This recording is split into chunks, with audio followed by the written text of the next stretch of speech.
నమస్తే ఎంన్యూస్ కు స్వాగతం. ఏడిద గ్రామం దుళ్ల రోడ్డులో వేంచేసి ఉన్న శ్రీ లక్ష్మీ గణపతి స్వామివారి ఆలయం వద్ద గణపతి నవరాత్రి ఉత్సవాలు గత 49 సంవత్సరాలుగా ఘనంగా నిర్వహిస్తున్న ఆలయ కమిటీ సభ్యులు ఈ సంవత్సరం గణపతి నవరాత్రి 5వ రోజు ఆలయ అర్చకులు రమేష్ శర్మ సమక్షంలో స్వామివారికి పాల పుష్ప పంచామృతాలతో అభిషేకాలు చేశారు. అనంతరం పణతులతో గణపతి హోమం కన్నుల పండుగ నిర్వహించారు. మండపేట మండలం ఏడిద గ్రామంలో దుళ్ల వెళ్లే రోడ్లో వేంచేసి ఉన్న శ్రీ లక్ష్మీ గణపతి స్వామివారి ఆలయం వద్ద గణపతి నవరాత్రులు ఘనంగా నిర్వహిస్తున్నారు. కమిటీ సభ్యులు గత 39 సంవత్సరాలుగా గణపతి నవరాత్రి ఉత్సవాలు గ్రామస్తులు భక్తుల సహకారంతో ఘనంగా నిర్వహిస్తున్నారు. గత 2 సంవత్సరాల క్రితం నూతన ఆలయానికి దాతల సహకారంతో ఎంతో సుందరంగా నిర్మించిన ఆలయ కమిటీ సభ్యులు ఇప్పుడు గణపతి నవరాత్రి ఉత్సవాలు పురస్కరించుకుని 5వ రోజు స్వామివారికి ఆలయ పూజారి రమేష్ శర్మ ఆధ్వర్యంలో ఆలయ కమిటీ సభ్యుల పర్యవేక్షణలో స్వామికి ఫల పుష్ప పంచామృత అభిషేకాలు ప్రత్యేక పూజలు నిర్వహించారు. అనంతరం గ్రామానికి చెందిన హరిదాసుల శ్రీనివాస్ సూర్యకుమారి దంపతులు అలాగే భక్తుల సమక్షంలో లోక కళ్యాణార్థం గణపతి హోమం ఘనంగా నిర్వహించారు. శ్రీ మహాగణాధిపతయే నమః.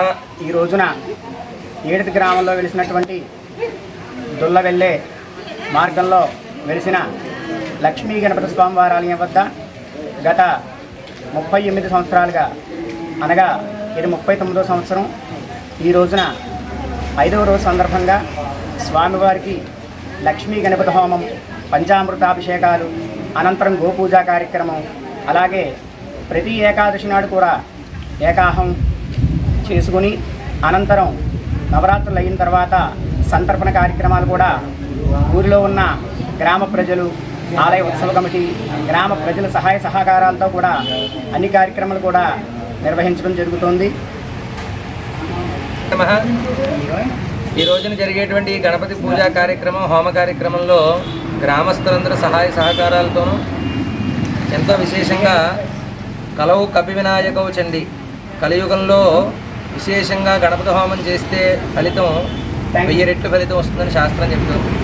ఆ ప్రకారంగా గ్రామస్తులందరూ కూడా ఈ రోజున ఉత్సవ కమిటీ వారి యొక్క సహాయ సహకారాలతోనూ పేట్ల మీద కూర్చునేటువంటి దంపతులు వారి యొక్క సహాయ సహకారాలతో ఈ రోజున మన దేవాలయం నందు గణపతి హోమ కార్యక్రమం జరిగింది.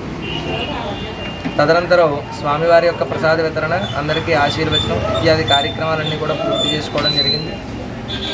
ఇలాగే ఎన్నో క్రతువులు మా దేవాలయం తరపున ఈ ఉత్సవ కమిటీ అలాగే ఈ గ్రామస్తులందరూ కూడా కలిసి చేస్తారని స్వామివారి యొక్క అనుగ్రహం మాతో పాటు ఇక్కడ వచ్చినటువంటి భక్తులందరికీ గ్రామంలో ఉండేటువంటి ప్రతి ఒక్కరికి అందుతుందని స్వామివారి యొక్క అనుగ్రహాన్ని పొంది అందరూ కూడా నిరంతరం ధర్మకార్యాచరణ చేస్తూ స్వామి అనుగ్రహాన్ని పొందుతారని తెలియజేస్తున్నాను. శ్రీ మహాగణాధిపతయే. మరిన్ని తాజా వార్తా విశేషాల కోసం ఎంన్యూస్ ని సబ్స్క్రైబ్ చేయండి. మీ మిత్రులకు షేర్ చేయండి.